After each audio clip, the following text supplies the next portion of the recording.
ধনী হতে চাইলে ফজরের সুন্নতের পরে একটি দোয়া 100 বার পড়ুন, আল্লাহ পাক রব্বুল আলামিন আপনাকে হালাল ভাবে ধনী বানিয়ে দিবেন। এটা নবীজি সাল্লাল্লাহু আলাইহি ওয়াসাল্লাম নিজে জানিয়ে দিয়েছেন। মুসনাদে আহমদের হাদিস, তাবরানী শরীফের হাদিস। নবীজি সাল্লাল্লাহু আলাইহি ওয়াসাল্লাম জানিয়ে দিয়েছেন চমৎকার একটি ছোট্ট দোয়া, ছোট্ট একটি বাক্য। নবীজি সাল্লাল্লাহু আলাইহি ওয়াসাল্লাম বলেছেন, এই সময় যদি এই বাক্যটা 100 বার পড়া হয়, আল্লাহ পাক রব্বুল আলামিন তাকে হালাল ভাবে ধনী বানিয়ে দিবেন। দোয়াটি করবেন কখন?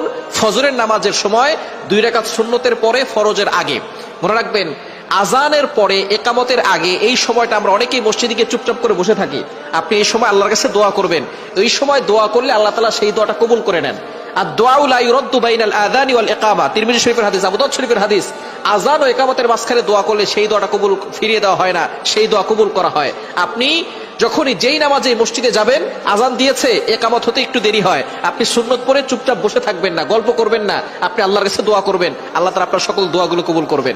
ফজরের সুন্নতের পরে আপনি ফরজের আগে মধ্যবর্তী সময়ে আপনি সুন্নত ঘরেও পড়তে পারেন। আজান দিয়েছে, আপনি একটু আগে উঠবেন, তাহাজ্জুদ নামাজ পড়বেন, অথবা আপনি তাহাজ্জুদ নামাজ পড়ে সুন্নত আজান দেওয়ার সাথে সাথে সুন্নতটা ঘরে পড়বেন। ঘরে পড়ে মসজিদ যদি কাছে হয় তাহলে ঘরে বসে আমল করতে পারবেন, অথবা আপনি চলতে ফিরতে আপনি আমলটা করতে পারবেন। দোয়াটি হচ্ছে লা ইলাহা ইল্লাল্লাহুল মালিকুল হাক্কুল মুবিন। এই দোয়াটা যদি আপনি পড়তে পারেন, আল্লাহ তাআলা আপনার দারিদ্রতা দূর করবেন, অভাব দূর করবেন, রিজিকে আল্লাহ তাআলা প্রশস্ততা দিবেন, এবং আল্লাহ পাক রব্বুল আলামিন হালাল ভাবে আপনাকে সম্পদশালী বানাবেন। লা ইলাহা ইল্লাল্লাহুল মালিকুল হাক্কুল মুবিন। অন্য রাওয়াত দ্বারা জানা যায়, বাইহাকী শরীফের হাদিসের ভিতরে এসেছে, এই দোয়া পড়লে আল্লাহ পাক রব্বুল আলামিন তার গুনাহ মাফ করেন এবং আল্লাহ তাআলা তার কবরের আযাবকে বন্ধ করে দেন। কবর আযাব মাফ হয়ে যাবে।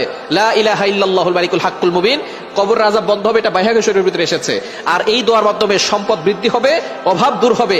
এটা মুসনাদ আহমদের হাদিস এবং তাবরানী শরীফের ভিতরে এসেছে। সুতরাং আপনি আমলটি করতে পারেন ফজরের নামাজের সময়, 2 রাকাত সুন্নতের পরে, ফরজের আগে, মধ্যবর্তী সময়ে 100 বার পড়বেন লা ইলাহা ইল্লাল্লাহুল মালিকুল হাক্কুল মুবিন। 100 বার পরে আল্লাহর কাছে দোয়া করবেন, দেখবেন আল্লাহ তাআলা আপনার সকল চাওয়া পাওয়াগুলো কবুল করবেন, মনের আশাগুলো কবুল করবেন, নেক যত আশা আছে সকল আশাগুলো আল্লাহ তাআলা কবুল করে নেবেন। সুতরাং আল্লাহ তাআলা আমাদের সকলকে এই আমলটি করার তৌফিক দান করুন।